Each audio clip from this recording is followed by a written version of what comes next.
The crowd at Caleb's saloon fell silent as Wilhelmina Davenport strode through the swinging doors, her rain-soaked dress clinging to her thin frame, and her fierce blue eyes scanning the room with the wariness of someone who'd been hunted.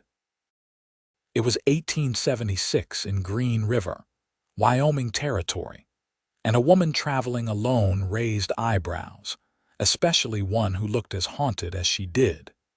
Rain pounded the roof of the saloon as Wilhelmina Willa to the few who'd earned the right to address her with such familiarity made her way to the bar. Her fingers trembled as she placed a worn coin on the counter. "Whiskey," she said, her voice stronger than her appearance suggested. "And information." The bartender, a balding man with a mustache that compensated for his lack of hair up top, slid a glass toward her. "Information costs more than whiskey, miss." "I need work," Willa said after taking a burning sip, "and a place to stay." "We don't need no help here," the bartender replied, already turning away. "Mrs. Holbrook at the boarding house might have a room, but she don't take to strangers without references." Willa stared into her glass.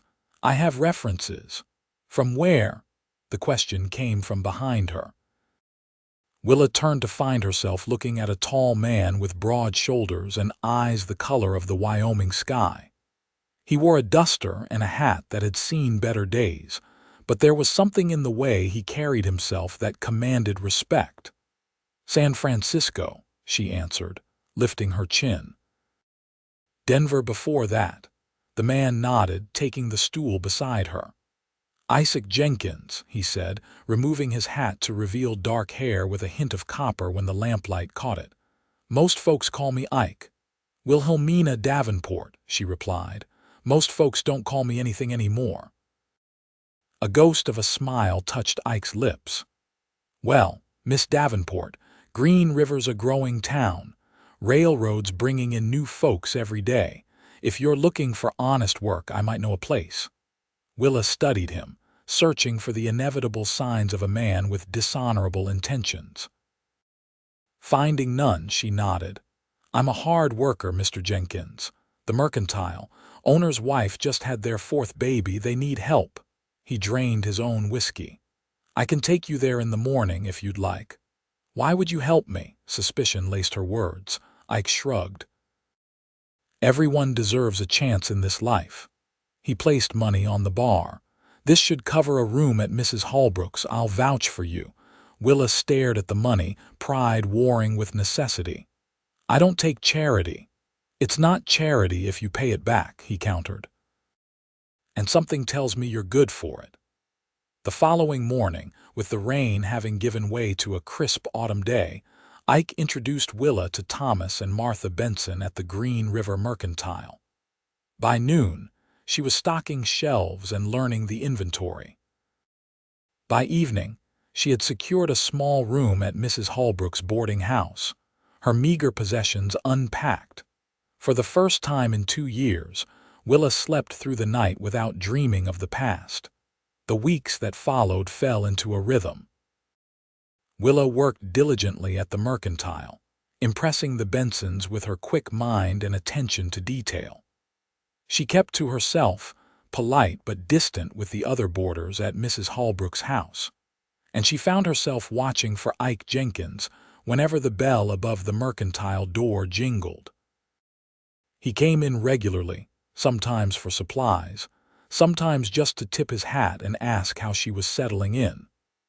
There was something in his manner, a quiet confidence, an unspoken understanding that drew her to him despite her best efforts to keep everyone at arm's length. "You're not from around here originally," she said one day as she wrapped the tobacco he'd purchased. "Missouri," he replied. "Left when I was 17, been moving around since." "Until Green River," Ike nodded. "Found work with the railroad first, then started breaking horses for ranchers. Now I've got a small spread of my own about 5 miles out." "And no wife to help you run it?" Willa asked before she could stop herself. A shadow crossed his face. "Had a woman once. Things didn't work out." Willa handed him his package. "I'm sorry. Don't be. Some things aren't meant to be. He studied her face. What about you, Miss Davenport? What brought you to Wyoming? She looked away. A train ticket and a need for somewhere new. He didn't press further, and she was grateful for it. As winter descended on Green River, bringing with it biting winds and snowfall that transformed the landscape into a vast white canvas, Willa found herself feeling more settled than she had in years. The townspeople had gradually accepted her presence, even if they found her reserved nature curious. Mrs. Holbrook had warmed to her after discovering Willa's talent for mending a skill she now employed in the evenings to earn extra money. And then there was Ike, who continued to visit the mercantile with a regularity that caused Martha Benson to raise knowing eyebrows whenever he entered. "That man's sweet on you," Martha said one December afternoon after Ike had departed, leaving behind the scent of leather and the cold outdoors. "He's kind to everyone," Willa countered, busying herself with a display of canned goods. "Not the way he is with you." Martha adjusted the baby in her arms. "Isaac Jenkins is the most respected man in this county, Wilhelmina.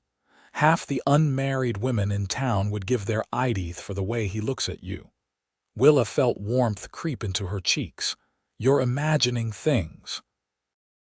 "I've been married 12 years, dear. I know that look." Martha shifted the baby to her other arm. "You should come to our Christmas gathering. Ike always attends." Despite her protests, Willa found herself accepting the invitation. And on Christmas Eve, she stood in her room at the boarding house, staring at her reflection in the small mirror. She wore her best dress, a dark green wool that she'd altered to fit her frame, and had arranged her chestnut hair in a simple but elegant style. The Bensons' home was warm and filled with the delicious aromas of roasted turkey and spiced cider when she arrived. Children darted between the legs of adults, their excitement palpable. Thomas Benson greeted her with a hearty handshake, while Martha enveloped her in a hug that momentarily reminded Willa of her own mother, gone these past 5 years. And then Ike was there, looking different in his clean shirt and freshly shaved face, yet unmistakably himself. His eyes found hers across the room, and something in her chest tightened. "Miss Davenport," he said, approaching with a slight nod, "you look lovely this evening." "Thank you, Mr. Jenkins." She accepted the cup of cider he offered. "And please, after all these months, I think you might call me Wilhelmina." "Wilhelmina," he repeated, the name sounding different in his low voice. "Then you must call me Isaac." The evening progressed with food and music and stories. Willa found herself laughing more than she had in years, drawn into the warmth of community that had been so lacking in her life. And through it all, Isaac remained close, his presence a steady anchor in a sea of new experiences. As the night deepened and the youngest children began to doze on their parents' laps, Isaac offered to walk her back to the boarding house. "I'd be grateful," Willa said, wrapping her shawl around her shoulders. "It's a beautiful night, despite the cold." They walked in comfortable silence, their breath forming clouds in the freezing air. Stars dotted the vast Wyoming sky, brighter than any Willa had seen in the cities she'd fled through. "Thank you," she said suddenly. Isaac glanced at her. "For what?" "For that first day in the saloon." "For helping me find work." She hesitated. "For not asking questions I wasn't ready to answer." He was quiet for a moment. "Everyone has a past, Wilhelmina. Some are just harder to carry than others." They reached the boarding house, its windows dark except for the lamp misses. Holbrook always left burning in the entryway. "Wilhelmina," Isaac said, removing his hat despite the cold, "I'd like to call on you properly if you'd allow it." Her heart fluttered traitorously. "I'm not sure that's wise." "Because of whatever you're running from." She looked away. "You don't know anything about me." "I know enough," he said gently. "I know you're kind even when you try to hide it. I know you're smart and hardworking, and I know there's sadness in you that runs bone deep." He stepped closer. "I'd like the chance to know the rest when you're ready to share it." Willa felt tears prick at her eyes. "And if you don't like what you learn, that's a risk I'm willing to take." He reached out slowly, as if approaching a skittish horse, and touched her cheek. "May I call on you?" She should say no. She should protect herself and him from what might come. But standing there in the quiet Wyoming night with snow beginning to fall around them, Willa found herself nodding. "Yes," she whispered. "You may." Spring arrived in Green River with a burst of wildflowers and the cheerful babbling of creeks swollen with snowmelt. In the 4 months since Christmas, Isaac had become a fixture in Willa's life. Sundays after church were spent taking walks along the river or sharing meals at the Bensons'. Twice, he had taken her to his ranch, a modest but well-maintained property with a small herd of cattle, 6 horses, and a sturdy cabin that spoke of Isaac's skill with his hands. For Willa, these months had been a gradual awakening. The weight of her past still hung heavy, but there were moments when Isaac made her laugh with a dry observation, or when his hand found hers during their walks, that she could almost believe in a future unburdened by what had come before. "You're different lately," Martha commented one afternoon as they worked side by side in the mercantile. "There's color in your cheeks that wasn't there before." Willa smiled, adjusting a display of sewing notions. "Spring agrees with me, I suppose." "Spring, is it?" Martha's eyes twinkled. "Nothing to do with a certain rancher who can't seem to go more than 2 days without finding a reason to visit town." The bell above the door jangled, and both women turned to see Sheriff Miller entering, his weathered face serious beneath his mustache. "Afternoon, ladies," he said, nodding to them both. "Martha, is Thomas around? Got some news he should hear." Thomas emerged from the storeroom, wiping his hands on his apron. "What is it, Sheriff?" "Just got word from Cheyenne. There's a man asking questions about a woman matching Miss Davenport's description." The sheriff's eyes shifted to Willa. "Showing a photograph, too." Willa felt the blood drain from her face. Her fingers tightened on the spool of thread she'd been holding until her knuckles whitened. "Did this man give a name?" she asked, her voice barely audible. Sheriff Miller shook his head. "Not his own. Said he was looking for a Wilhelmina Blackwood, wife of Victor Blackwood from San Francisco. Said she stole some valuable property and ran off." "That's not my name," Willa said automatically, even as panic rose in her throat. "And I've stolen nothing." The sheriff studied her with shrewd eyes. "Never said it was, Miss Davenport, but I reckon there's a story here you might want to share before this fella makes his way to Green River." Thomas stepped forward, his normally jovial face serious. "Sheriff, Wilhelmina's been nothing but honest and hardworking since she arrived. Whatever this is about, it's all right, Thomas," Willa interrupted. She turned to the sheriff. "When did this man arrive in Cheyenne?" 3 days ago. "Been showing that photograph at every hotel and business. Figure he'll be moving west along the railroad soon enough." Willa nodded, her mind racing. "Thank you for the warning, Sheriff."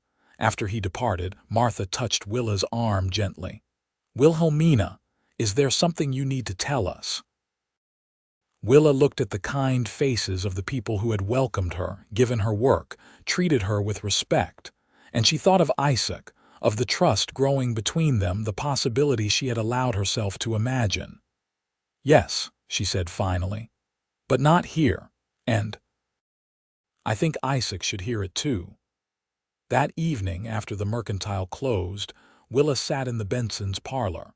Isaac had been summoned from his ranch and now sat beside her, his presence both comforting and terrifying. For what would he think of her once he knew the truth? "Victor Blackwood is my husband," she began, the words feeling like stones in her mouth. "Or was. I'm not certain of my legal status as I fled before any divorce could be arranged." Martha gasped softly, while Thomas and Isaac remained silent, their expressions grave. "I met Victor in Denver when I was 19. My father had just died, leaving my mother and me in difficult circumstances." Willa twisted her hands in her lap. Victor seemed kind. He owned shipping interests in San Francisco and Denver. He was handsome, established. When he asked me to marry him after a brief courtship, my mother was thrilled. She took a shaky breath. The wedding was small but elegant. Victor took me to San Francisco to a beautiful house on Nob Hill. For the first few months, everything seemed perfect. And then Isaac's hand found hers, strong and steady. She clung to it like a lifeline. He began to change. Small criticisms at first: my appearance, my manners, the way I spoke to his business associates. Then came the anger. He would fly into rages over the smallest things, a meal not to his liking. A comment I made in public, she swallowed hard. The first time he struck me, he apologized for days afterward, brought me jewels, said it would never happen again. "But it did," Martha said softly. Willa nodded. "It got worse. He began to lock me in our bedroom when he left the house. Dismissed servants who showed me kindness, cut me off from the few acquaintances I had made." Her voice dropped to a whisper. "The last time I thought he might kill me. There was a look in his eyes I had never seen before." Isaac's hand tightened on hers. "When he left for a business trip the next day, I took what little money I had been able to hide away and I ran. I've been running for 2 years, changing my name, never staying in one place too long, until Green River." She looked up at them, her eyes bright with unshed tears. "I've stolen nothing from him except myself." Thomas cleared his throat. "No man has the right to treat his wife that way, not in the eyes of God or the law." "The law sees wives as property in many ways," Willa said bitterly. "And Victor has powerful friends, judges, politicians." "So this man in Cheyenne," Isaac said, his voice controlled but with an undercurrent of anger. "This is Victor, more likely someone he's hired. A Pinkerton, perhaps. Victor wouldn't do the searching himself. It would be beneath him." She pulled her hand away from Isaac's. "I should leave. If he finds me here, he could make trouble for all of you." "No," Isaac said firmly. "Running isn't the answer, not anymore."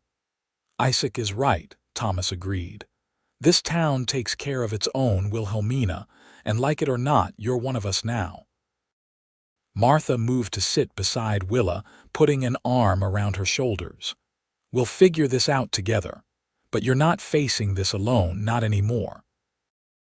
Willa looked at these people, these good, decent people who had accepted her, and now offered protection without hesitation, and felt something inside her break and begin to heal simultaneously. "I don't know what to say," she whispered. Isaac stood, his expression resolute. "Say you'll let us help you. Say you'll trust us." His eyes held hers. "Say you'll trust me." In that moment, looking into his steady gaze, Willa made her decision. She had been running for so long, perhaps it was time to stand and fight. "I trust you," she said. "All of you."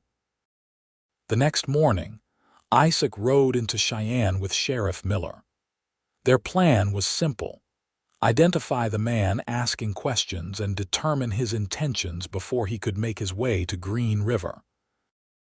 Meanwhile, Thomas contacted a lawyer friend in Laramie who might be able to advise on Willa's legal options. Willa herself continued her work at the mercantile, though each time the bell above the door sounded, she couldn't help but tense. "He won't get to you," Martha assured her during a quiet moment. "Not with Isaac and the sheriff on alert," and Thomas sent word to the station master to report any strangers arriving on the train. "I've brought danger to your door," Willa said, guilt weighing heavily on her. "I never meant for any of this to happen." Martha squeezed her hand. "None of this is your fault, Wilhelmina. Remember that. 3 days later, Isaac and Sheriff Miller returned from Cheyenne. The Pinkerton detective, a Mr. Lawrence by name, had been located and questioned. He had indeed been hired by Victor Blackwood to find his runaway wife, but had revealed little about Blackwood's intentions once she was found. "He's still in Cheyenne," Isaac explained as they gathered again in the Bensons' parlor, "but he's determined." Sheriff Miller made it clear that any man causing trouble in Green River would face the consequences, but I don't think it deterred him much. "So he's coming," Willa said, a statement rather than a question. "Likely," the sheriff confirmed, "but we'll be ready." Thomas produced a letter. "My friend in Laramie says you have grounds for divorce, especially if there are witnesses to the abuse. Did anyone in San Francisco see what happened? Servants, perhaps?" "A few," Willa acknowledged, "but they would be afraid to speak against Victor. He has ways of making people regret crossing him." "What about your mother?" Martha asked. Willa shook her head. "She passed away a year after my marriage, consumption." Isaac had been quiet, his eyes troubled. Now he spoke. "This Blackwood, what kind of man is he beyond what he did to you? Is he a coward at heart or truly dangerous?" "Victor believes himself above consequences," Willa said after consideration. "He's never faced any for his actions before. But yes, I believe he could be dangerous if provoked." Isaac nodded, as if confirming something to himself. "Then we need to be prepared for the worst while hoping for the best." As they discussed strategies and precautions, Willa watched Isaac, struck by his determination to protect her. No man, not even her own father, had ever stood so firmly in her defense. It was 2 weeks later when Victor Blackwood arrived in Green River. Willa was alone in the mercantile, Thomas having gone to the bank and Martha home with a sick child, when the bell jingled. She looked up from her ledger and felt her heart stop. Victor stood in the doorway, as elegantly dressed as she remembered, his dark hair and beard immaculately groomed. He removed his hat, revealing the widow's peak that had once seemed so distinguished to her young eyes. "Wilhelmina," he said, his voice smooth as expensive whiskey. "You've led me on quite a chase, my dear." Willa gripped the edge of the counter to steady herself. "What do you want, Victor?" he smiled, the expression not reaching his eyes. "Is that any way to greet your husband, after all this time?" He stepped further into the store, glancing around with barely disguised disdain. "So this is where you've been hiding, working as a shop girl in some frontier backwater. How quaint." "I asked what you want," Willa repeated, fighting to keep her voice from trembling. Victor's smile faded. "What belongs to me, of course. You seem to have forgotten our vows. Until death do us part, if I recall correctly."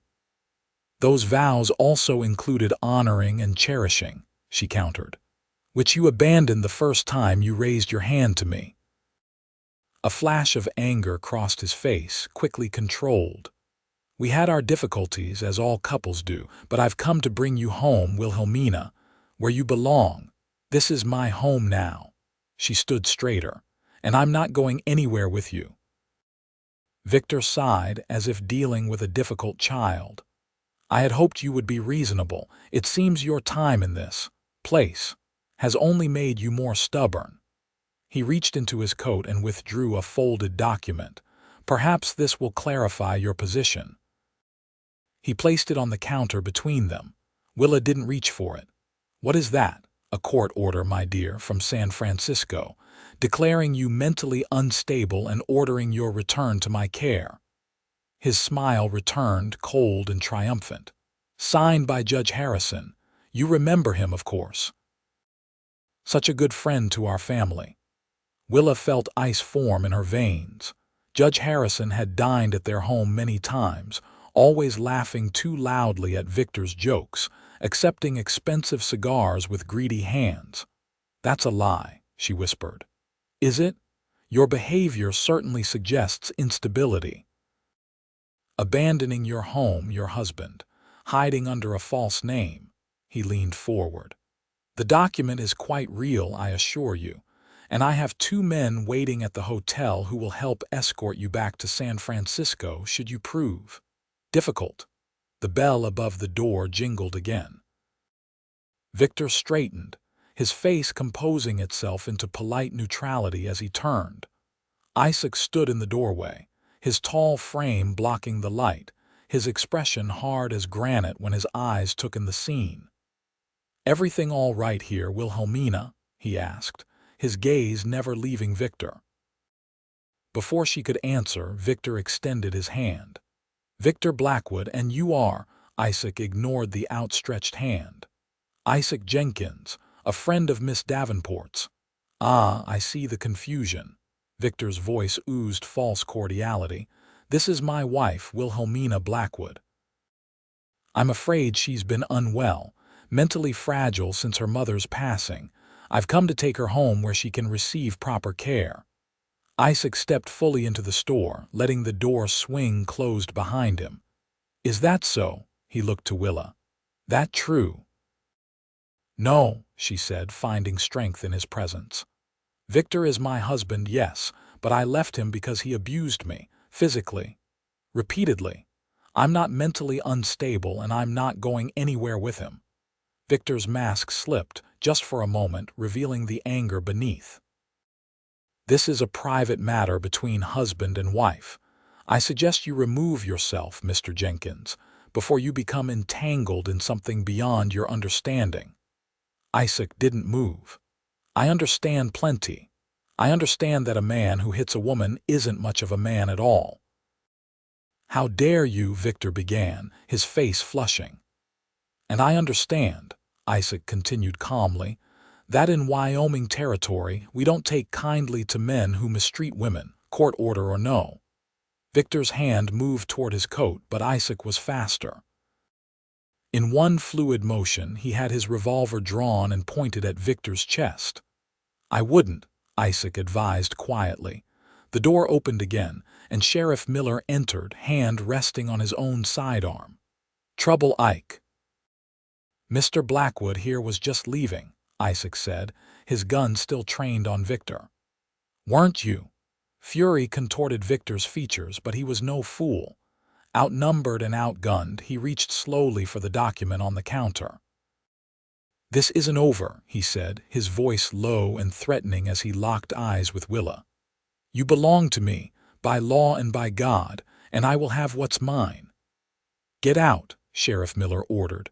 "And understand this, Blackwood, while you're in my town, you'll abide by my rules. That means you stay away from Miss Davenport.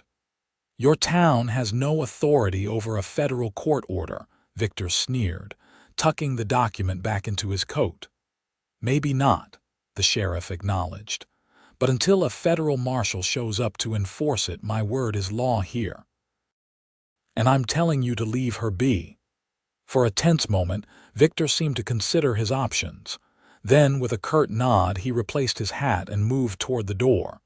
As he passed Isaac, he paused. "She'll never be free of me," he said softly. "Remember that when you're playing the gallant protector." Then he was gone, the bell jangling in his wake. Willa sank onto a nearby stool, her legs suddenly unable to support her. Isaac holstered his revolver and was at her side in 2 strides. "Are you hurt?" he asked, genuine concern in his eyes as he crouched beside her. She shook her head. "No, just shaken." Sheriff Miller approached, his expression grave. "That court order he mentioned, is it real?" "I don't know," Willa admitted. "But it's possible. Victor has influence in San Francisco. Money opens many doors, and few would question a husband's right to reclaim his wife." Isaac's jaw tightened. "No piece of paper gives him the right to hurt you." "Law might see it differently," the sheriff said reluctantly, "especially if he's got a judge in his pocket." "Then we need our own legal counsel," Isaac decided. "Someone who knows territorial law better than some city judge." He looked to Willa. "In the meantime, you shouldn't be alone, not with him in town." "She can stay with us," Martha offered from the doorway. She had entered silently during the confrontation and now approached Willa with motherly concern. Thomas would insist on it anyway, once he hears what's happened. "Thank you," Willa said, tears threatening. "All of you. I never expected anyone to stand with me against him." Isaac took her hand, his calloused fingers warm against her skin. "You're not alone anymore, Wilhelmina. Remember that." The next few days passed in a state of tense vigilance. Willa stayed with the Bensons, never going anywhere unaccompanied.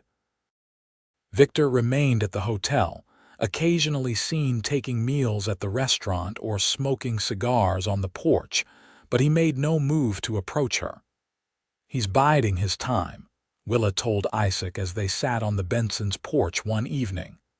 "Waiting for something, or someone," Isaac suggested. The Pinkerton mentioned he had connections with federal marshals. He might be waiting for official backup. Willa nodded, pulling her shawl tighter around her shoulders despite the mild spring evening. That would be like him. Victor believes in using systems and authority to get his way. It's how he's always operated. Isaac was quiet for a moment, watching the sunset paint the Wyoming sky in hues of orange and pink. "Wilhelmina," he said finally, "there might be a way to counter his legal claim on you." She looked at him questioningly. "Marriage," he said simply. "If you were to marry again here in the territory." Her eyes widened. "That would be bigamy. I'm still legally his wife. Not if you claim abandonment and abuse. Wyoming's laws are more progressive than most when it comes to women's rights. It's why we were first to grant women the vote." He turned to face her fully. "Thomas's lawyer friend thinks you have grounds for a territorial divorce, especially with witnesses to Victor's behavior since arriving here. Witnesses to his threats, perhaps, but not to the abuse that came before. Your word should be enough," Isaac insisted. "And if it's not?" He hesitated, then took her hand. "Wilhelmina, I want you to know that whatever happens, my offer stands on its own merit, not just as a solution to this problem." She stared at him, hardly daring to understand. "What offer?" His eyes, earnest and blue as the Wyoming sky, held hers. "Marriage, to me. Because I've grown to care for you deeply these past months, because I believe we could build a good life together." His thumb traced gentle patterns on her palm. "I should have spoken sooner, before all this happened." "So you wouldn't question my motives?" Willa felt tears spring to her eyes. "Isaac, I can't ask you to entangle yourself in my troubles this way." "You didn't ask, I'm offering." He smiled slightly. "And I'm a grown man who knows his own mind." She looked down at their joined hands. "Even if it were possible legally, Victor won't simply let me go. He sees me as his property. His pride won't allow him to be bested, especially by a woman. Then we'll face him together." Isaac's voice was firm with conviction. "I'm not afraid of Victor Blackwood or his city connections." Willa studied his face, the strong lines, the quiet determination, the gentleness that belied his frontier toughness. In the month she had known him, Isaac had shown her nothing but respect and kindness. The idea of a life with him on his ranch under the vast Wyoming sky filled her with a longing so intense it was almost painful. "I care for you too," she admitted softly. "More than I thought possible after everything. But I need to resolve this on my own terms. I can't simply replace one husband with another, no matter how much I might wish to." Isaac nodded, accepting her answer without resentment. "I understand, and I'll support whatever path you choose." He squeezed her hand gently. "Just know that my feelings won't change, Wilhelmina. When you're ready, if you're ever ready, I'll be here." The confrontation they had all been dreading came 3 days later. Willa was in the mercantile with Thomas when Victor entered, accompanied by a tall, stern-faced man wearing a federal marshal's badge. Sheriff Miller followed close behind, his expression thunderous. "Told him he needed to wait for me to fetch you," the sheriff explained to Thomas, but he insisted on coming directly here. The marshal stepped forward, touching the brim of his hat. "Madam, I'm Marshal James Donnelly. I have here a court order requiring Wilhelmina Blackwood to return to San Francisco with her husband." Thomas moved to stand beside Willa. "My friend is known here as Wilhelmina Davenport, and she has no desire to return with this man." "The lady's desires are irrelevant in this matter," Victor interjected smoothly. "She is my wife, and the court has determined she requires my care and guidance." "Based on what evidence?" Thomas demanded. Marshal Donnelly cleared his throat. "I'm not here to debate the merits of the court's decision, sir, only to enforce it." He turned kind but firm eyes to Willa. "Mrs. Blackwood, please gather your belongings. We'll be taking the afternoon train." "And if I refuse?" Willa asked, her voice steadier than she felt. "Then I'm authorized to take you into custody until such time as you can be safely transported to San Francisco." The marshal looked genuinely regretful. "I'd prefer not to do that, madam." Victor smiled triumphantly. "You see, my dear, it's time to end this foolish adventure and come home."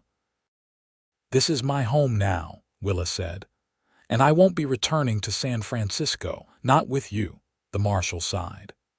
"Mrs. Blackwood, Marshal," Sheriff Miller interrupted, "before you do something that can't be undone, you might want to hear the lady's side of the story."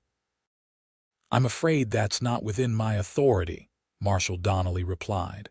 "The court has made its determination." "A court that never heard from the woman in question," Thomas pointed out. "A court in a city thousands of miles from here, under the influence of a wealthy man with powerful connections." Victor's face hardened. "Careful with your accusations, shopkeeper." The bell above the door jingled and Isaac entered. His eyes took in the scene rapidly, coming to rest on Willa's face. "Everything all right?" he asked quietly. "No," she answered truthfully. Isaac nodded once, then addressed the marshal. "Sir, before you execute that order, I'd ask that you listen to what Miss Davenport has to say. The full story." Marshal Donnelly hesitated. "Mr. Blackwood has already explained the situation."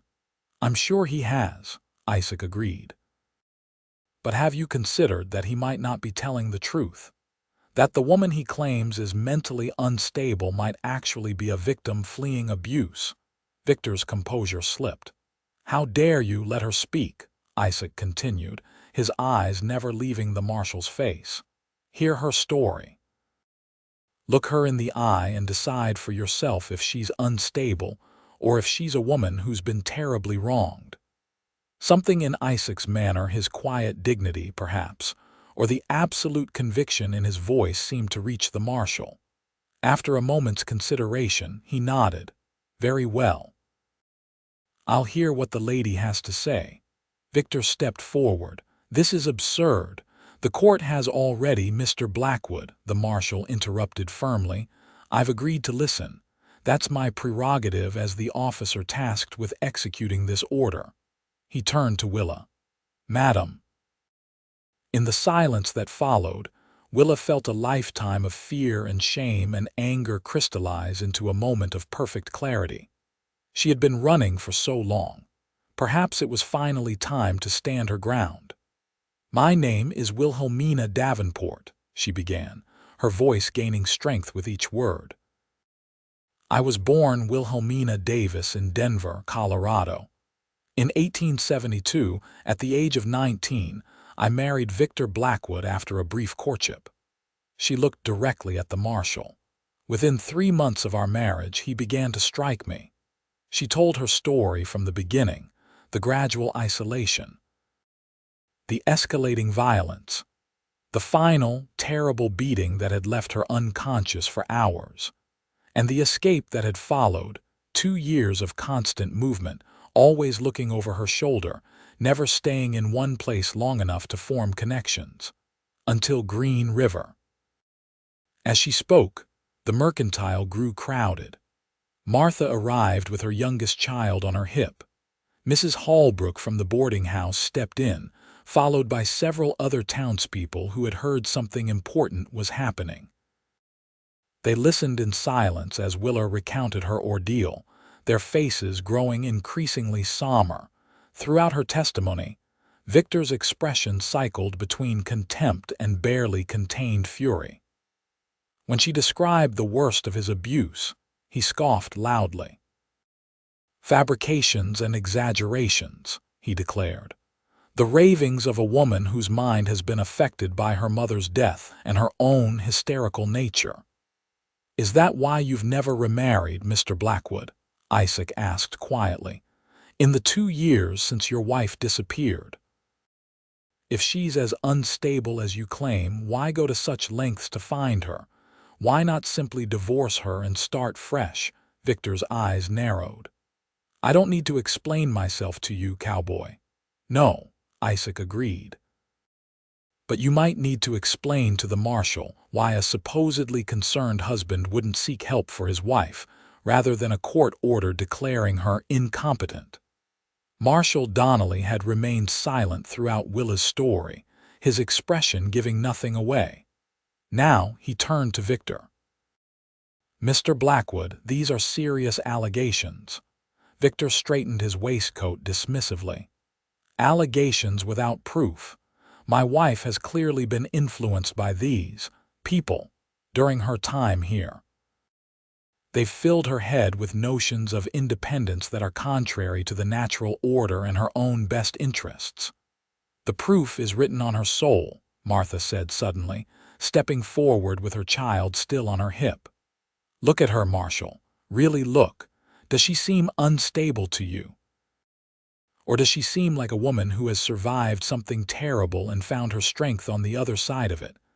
The marshal studied Willa thoughtfully, then looked around at the gathered townspeople. "You all support her claims." "We support her," Thomas confirmed. "We've known Wilhelmina for months.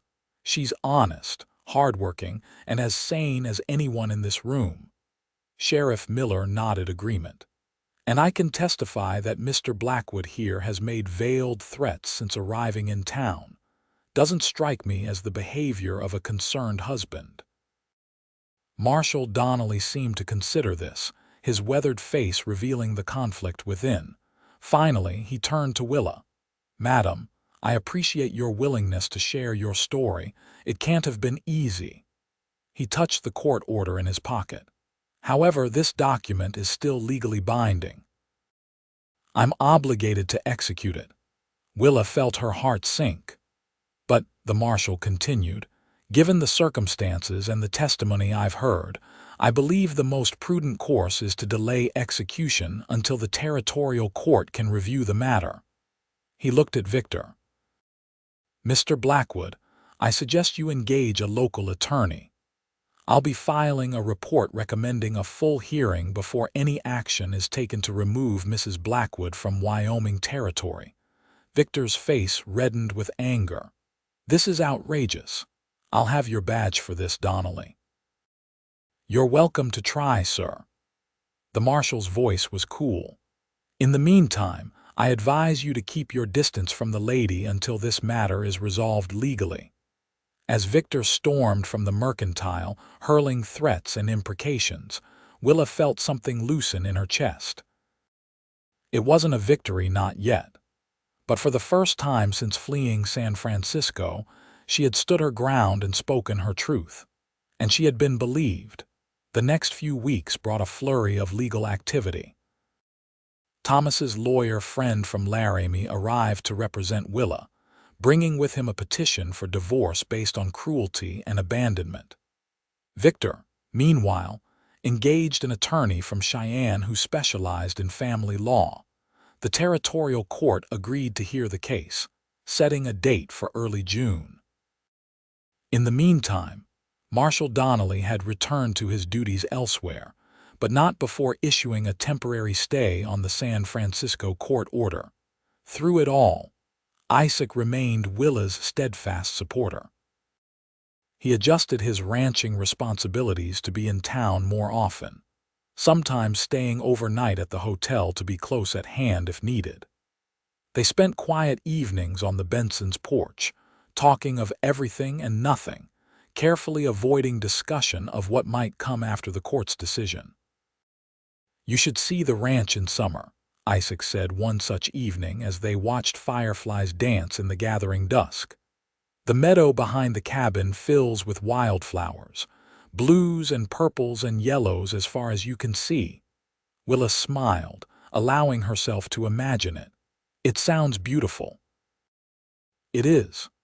He hesitated, then added softly, "It could use a woman's touch, though. The cabin, I mean. I'm not much for decorating." She glanced at him, catching the hope in his eyes before he looked away. "Isaac," she began, unsure what to say.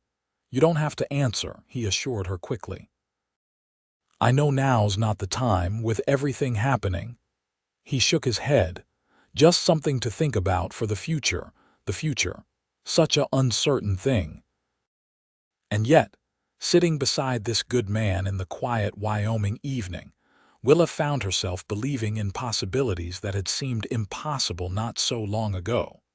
The morning of the court hearing dawned clear and warm. Willa dressed with care in her best dress, a deep blue that Martha had helped her alter for the occasion. Her hands trembled slightly as she pinned up her hair, but her resolve was firm.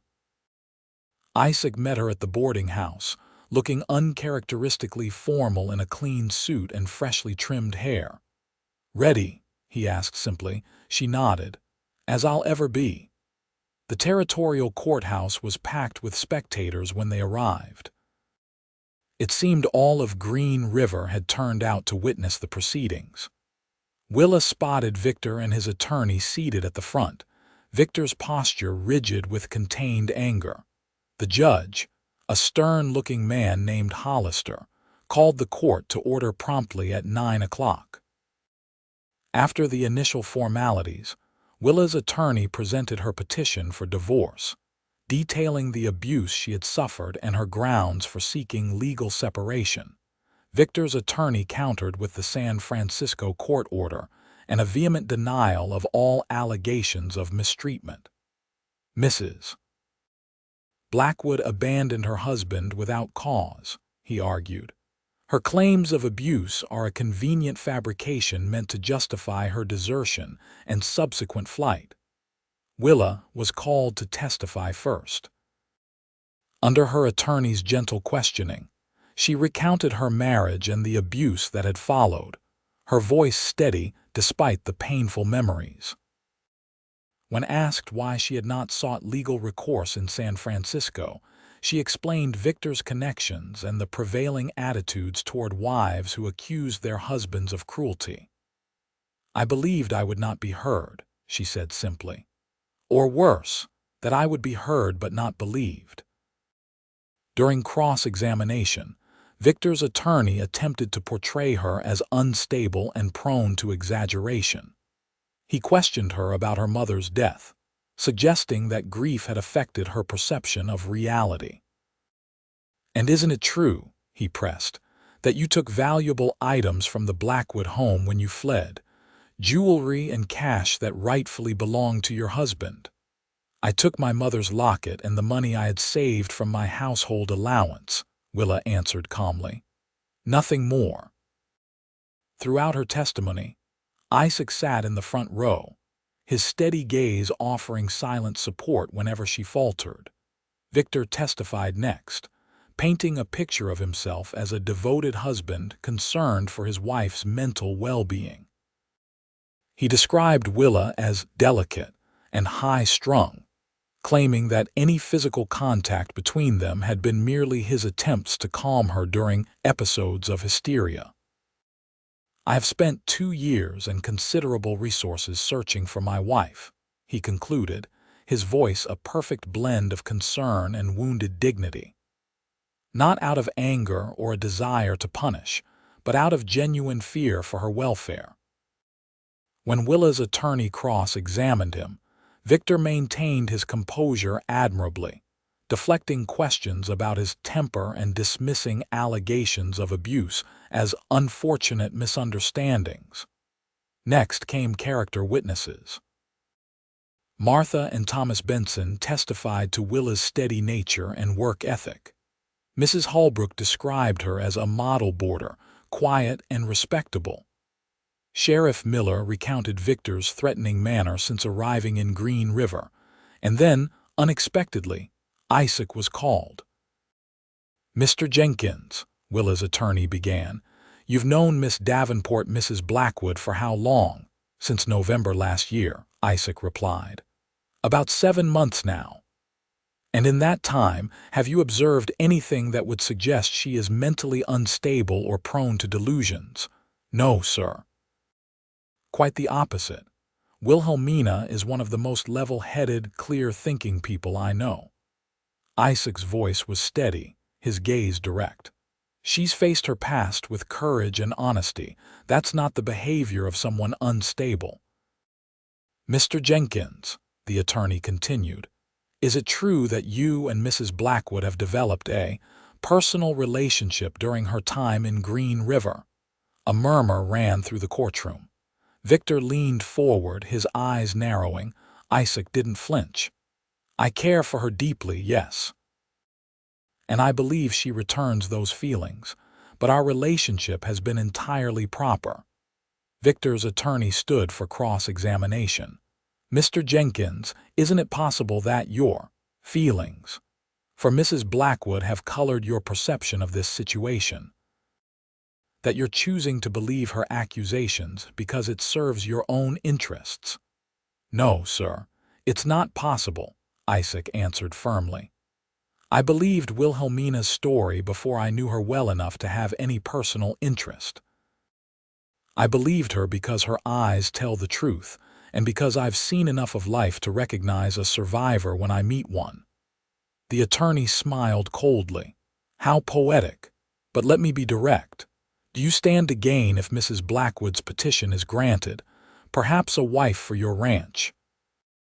A woman who might otherwise be beyond your reach socially." Isaac's jaw tightened, but his voice remained level. "I stand to gain nothing except seeing justice done for a woman who deserves it.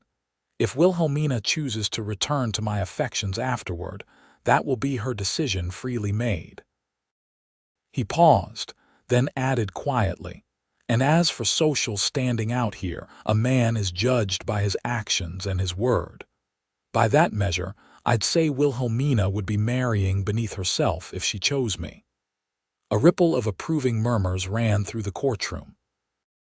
After the final arguments were presented, Judge Hollister called a recess to consider his ruling. The wait was excruciating.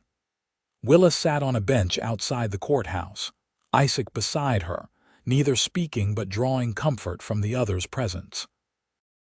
When court reconvened 2 hours later, the room fell silent as Judge Hollister cleared his throat. "This court has considered the evidence and testimony presented in the matter of Blackwood versus Blackwood," he began, his voice grave. "Cases involving marital relations are among the most difficult a court can face, as they touch on private matters that are not easily subjected to legal scrutiny." He adjusted his spectacles. "Mrs. Blackwood alleges serious and sustained abuse at the hands of her husband. Mr. Blackwood denies these allegations and counters that his wife is mentally unstable. Both parties have presented witnesses supporting their respective claims." Willa held her breath. "Having weighed the evidence before me, I find Mrs. Blackwood's testimony to be credible and consistent.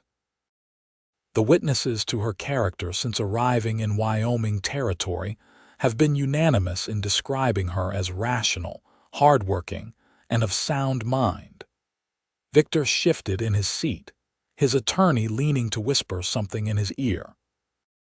"Furthermore," the judge continued, "while Mr. Blackwood presents himself as a concerned husband, his actions, particularly in obtaining a court order declaring his wife incompetent without her knowledge or presence, suggest other motivations." Judge Hollister looked directly at Willa. "Mrs. Blackwood, this court grants your petition for divorce on the grounds of cruelty. The San Francisco court order is hereby vacated within this territory." He turned to Victor. "Mr. Blackwood, you are ordered to return to San Francisco and initiate no further legal proceedings against your former wife. Should you violate this order, you will be held in contempt of this court." The judge struck his gavel. "This matter is concluded." For a moment, Willa couldn't move, couldn't breathe. It was over. After 2 years of running, of looking over her shoulder, of living in fear, it was over. She became aware of Isaac's hand covering hers, warm and steady, of Martha and Thomas embracing nearby, of the townspeople of Green River, her people now nodding and smiling with approval. And then Victor was there, his face a mask of cold fury as he stood before her. "This changes nothing," he said, his voice low enough that only she and Isaac could hear. "A backwater judge in a territory barely civilized enough for statehood doesn't erase what you are, what you'll always be." His eyes glittered with malice. "My wife, my property." Isaac rose, placing himself between them. "The judge's ruling says otherwise, Blackwood. I suggest you accept it and leave while you still can with your dignity intact." Victor's gaze shifted to Isaac, contempt evident in every line of his face. "You think you've won something here, Cowboy, but ask yourself, can you ever truly trust a woman who betrayed her lawful husband, who ran rather than honor her vows?" His smile was cruel. "She'll do the same to you given time." Willa stood, her hand finding Isaac's.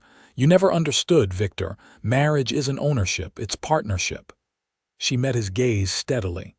"I didn't betray my vows." "You did, with every cruel word and every blow. And now it's over, truly over." For a heartbeat, something like uncertainty flickered in Victor's eyes. Then his face hardened again. Without another word, he turned and strode from the courtroom, his attorney hurrying in his wake. Willa watched him go, feeling not triumph but a profound sense of relief. She turned to Isaac, who was watching her with a mixture of pride and something deeper, something that made her heart flutter in her chest. "It's over," she whispered. He nodded, his thumb gently stroking the back of her hand. "A new beginning," he suggested, and standing there in the crowded courthouse, surrounded by people who had believed her when no one else would, Willa allowed herself to believe in beginnings too. Summer came to Wyoming territory in a burst of wildflowers and endless blue skies, just as Isaac had described. The meadow behind his cabin was indeed a riot of color, stretching toward distant mountains still capped with snow despite the June warmth. Willa stood at the edge of the meadow, breathing in the scent of grass and sage and sun-warmed earth. Behind her, their cabin now waited with its newly curtained windows and the vegetable garden she had planted beside the porch. 3 weeks had passed since the court hearing. Victor had left Green River the following day, boarding the eastbound train without a backward glance. Willa had watched him go, feeling not fear or anger but a kind of pity for a man who understood power but not love. She had continued working at the mercantile for 2 more weeks, saving her wages and considering her future. Isaac had been patient, never pressing for an answer to the question that hung unspoken between them. But his visits to the store had become more frequent, his eyes following her with a warmth that made her cheeks flush and her heart race. It was Martha who finally intervened. "That man is going to wear a path from his ranch to town if you don't put him out of his misery soon," she had said one afternoon, watching Isaac depart after delivering a load of goods. "He's too proud to ask again, but anyone with eyes can see he's waiting for you to make up your mind." Willa had looked down at the inventory sheet she was marking. "I'm afraid," she admitted softly. Martha's expression had softened. "Of course you are, dear. After what you've been through, it would be strange if you weren't." She had touched Willa's hand gently. "But ask yourself this, are you more afraid of saying yes or of saying no?"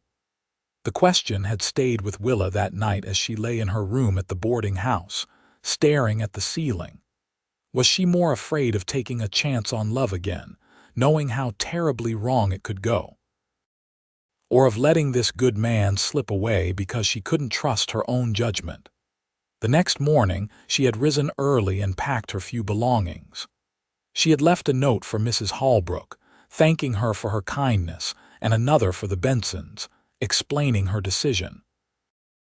Then she had walked to the livery stable, rented a horse, and ridden out of town toward Isaac's ranch.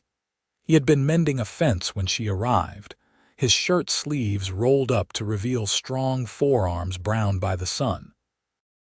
At the sound of approaching hoofbeats, he had looked up, shading his eyes against the morning light. She would never forget the expression that had crossed his face when he recognized her surprise giving way to cautious hope. "Wilhelmina," he had said, setting down his tools and crossing to help her dismount. "Is everything all right?" She had stood before him, suddenly nervous despite her resolve. "That depends," she had answered. "Is your offer still open?" He had gone very still, his eyes searching hers. "Which offer would that be? The one about your cabin needing a woman's touch?" She had taken a deep breath. "The one about building a life together?" A slow smile had spread across his face, transforming it with joy. "That offer will always be open for you." "Then my answer is yes," she had said simply. "If you'll have me, Isaac Jenkins, I would be honored to be your wife." He had pulled her into his arms then, lifting her off her feet in an embrace that felt like coming home. And when he had set her down and kissed her their first kiss, there in the Wyoming sunshine with meadowlarks singing in the distance, Willa had known with absolute certainty that she had made the right choice. They were married a week later in Green River's small church, with the Bensons standing as witnesses and what seemed like the entire town in attendance. Willa wore a new dress of pale blue, with wildflowers in her hair instead of a veil. Isaac wore his Sunday best, his face solemn with joy as they exchanged their vows. "I, Isaac, take you, Wilhelmina, to be my lawfully wedded wife," he had said, his voice steady and sure. "To have and to hold, to honor and cherish in good times and in bad, for as long as we both shall live." When it was her turn, Willa had faltered for just a moment, the echo of another wedding ceremony briefly clouding her mind. But then she had looked into Isaac's eyes, kind and patient and filled with love, and found her voice. "I, Wilhelmina, take you, Isaac, to be my lawfully wedded husband. To have and to hold, to honor and cherish in good times and in bad, for as long as we both shall live." And she had meant every word with all her heart. Now, standing in the wildflower meadow as the sun began its descent toward the western mountains, Willa heard footsteps behind her. Strong arms encircled her waist, and Isaac's chin came to rest on top of her head. "Penny for your thoughts, Mrs. Jenkins," he murmured. She smiled, leaning back against his solid warmth. "I was thinking about how beautiful it is here, and how lucky I am to have found this place." She turned in his arms to face him. "To have found you."